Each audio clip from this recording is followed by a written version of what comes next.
I've had my Wooting keyboard for over 3 years. Here in my hands is the legendary Wooting 60HE, not the V2, not the Plus, the original. Got it back in 2023. This is a long-term review and what to expect when you do get a Wooting product. Spoiler alert, very good long-term. The support has been immaculate. Still updates coming in to this device to this day. Just recently updated it for this video. Bunch of revolutionary features coming out, and overall, it just feels very polished and it feels like they're constantly improving upon their project. Really cool because it has the names of the designers on the back. This is their baby, and the result was a keyboard that revolutionized the space and added mechanical switches that were magnetic, Hall effect, and were very, very useful and very revolutionary at the time of the release. Now there's been a bunch of copycats that have come around, but mainly this is about the Wooting, which is the original and the one that should have the best software support. So let's do a deep dive into this keyboard and let's see how good this is holding up in 2026. My keyboard, disclaimer, I replaced all of the stock switches with Magnetic Jade switches.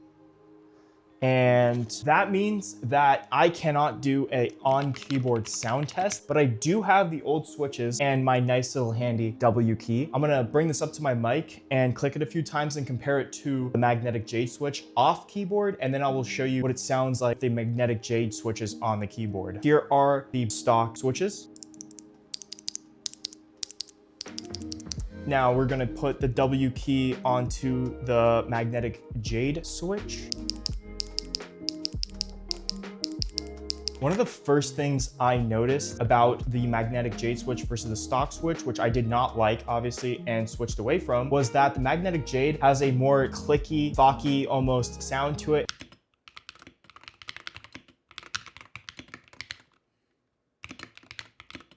It just has more substance, where the old one kind of just doesn't sound like anything's happening. Also, there is stem wobble, just a little bit in the stock switches, and the Magnetic Jade does actually solve that problem. And also, and I ran into this problem a lot while playing competitive games, I did not like that there was just so much switch travel, and that was detrimental to my performance. When I switched to the Magnetic Jade, thankfully the travel was actually less than the stock by a few millimeters. That does actually make a huge difference. So I would say the switches, even though they're very good and they'll probably work very well for you, especially if this is your first HE keyboard, I would say is definitely an upgrade path that a lot of people would take if they wanted to just upgrade their Wooting to be even more excellent and an even more good option for esports gaming. For day-to-day usability, I feel like the keyboard is not so bad. It's not as bad as people say. It is a 60%, so it's a lot harder to use, but I got used to the FN key down here. I'm able to get all my F keys on the top, get the arrows right here. Realistically, there's not much more that I really need. I do know for games like Counter-Strike, if you're used to quick buying with your F keys, it's a little bit annoying to have to hold down FN. If you use your console a lot, the grave key is missing. But what you have to do is actually press FN and escape to get grave. I would have to say it is a bit annoying that it is a 60% keyboard,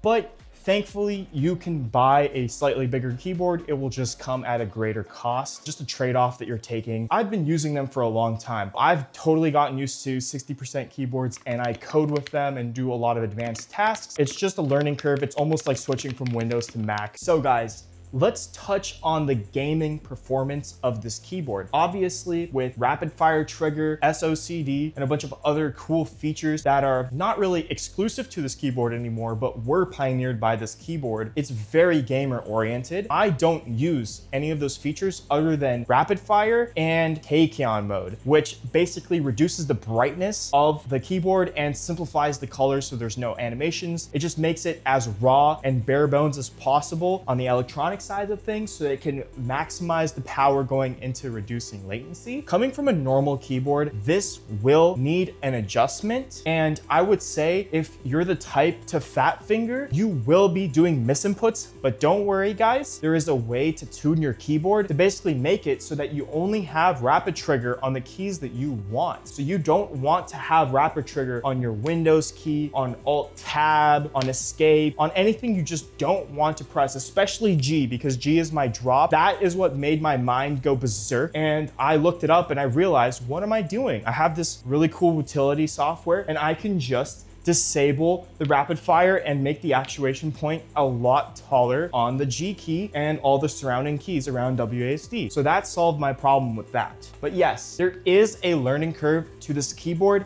and some might never adjust. Now, here's the thing. I would make sure to try it, give it a good month. You will get better and better because this requires more skill to use. It's more precise, it is quicker. It's almost like upping your sensitivity, but it just requires your fingers to be more accurate than they used to be, which kind of unlocks more potential that was never able to be harnessed in your fingers. So it is a learned skill, but it does allow your gameplay to go to that next level. Level 10 approved right here. Now, to be frank, maybe one day I will be able to measure the latency on this keyboard, but I just don't have that equipment on this channel. However, as much as I cannot realistically tell the difference between any nice keyboard and this one in terms of input lag and latency, I will say that competitive shooters like Valorant, Counter-Strike, whatever you guys are playing, is heavily reliant on every single millisecond you can get. So every single signal processing delay that you can weed out of your system, it adds up. And with the polling rate of this keyboard and the other features like take on mode, I would say that it definitely does help getting that kill or getting that counter strafe a little bit faster and securing you the wins in your competitive games. As someone who is trying to maximize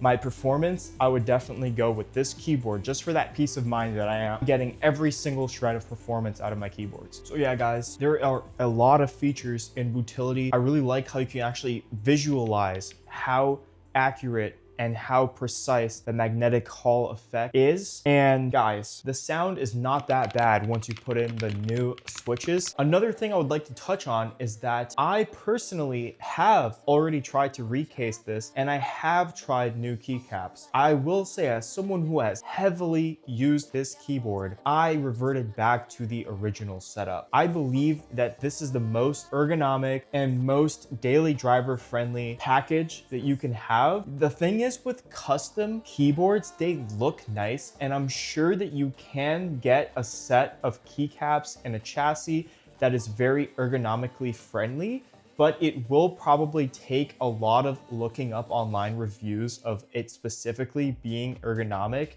and probably a few tries for you to find something that truly fits your hand. And I will say, I think Wooting really nailed it with their design. This sort of general design seems to be the best for me personally, because I have personally went through the effort of rekeying the entire thing to get it back to the stock form. So I really do live by that I think the stock chassis and dimensions and keyboard and keycaps are really good. So that is something I can definitely get behind, which is keeping the stock keycaps and the stock chassis. This is a really good keyboard, and if you can find one for a good price online, I'd snag it in a heartbeat. Obviously, there are cheaper options out there, but will they give you the fit and finish and the utility software that you get with Wootility?